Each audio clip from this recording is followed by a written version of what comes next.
My life has had its ups and downs like anybody else, I suppose. There have been peaks and valleys due to the decisions I've made.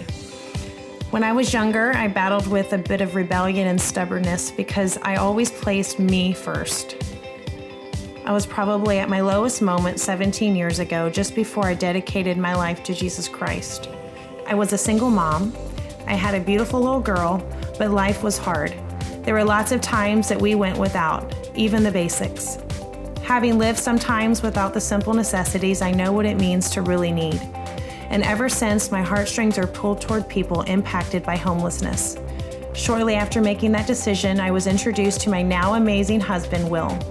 My family and small group have been serving homeless shelters and schools for years, and it brings me incredible joy to give back to those in need, now that I can. Groups have also been an enormous part of my life and our marriage for 14 years.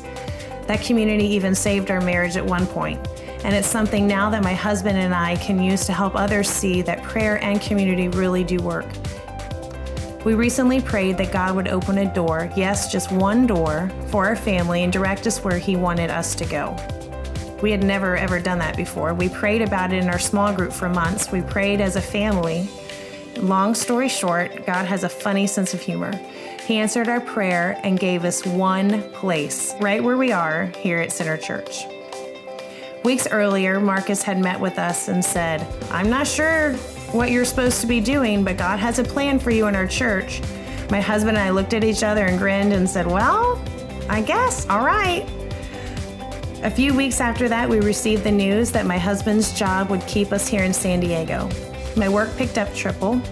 We started working at Center Church in groups. My daughter got accepted to an amazing university here in Southern California, and our son was doing amazing in sports in school. Things really started lining up for our family. Funny how when we ask God to do His will in our lives and allow Him to do it, how it all comes together. For me, it was about God's priorities in my life, putting God first, serving others before myself, and then watching God fulfill His promises to bless us as a result. And I know there's so much more to come.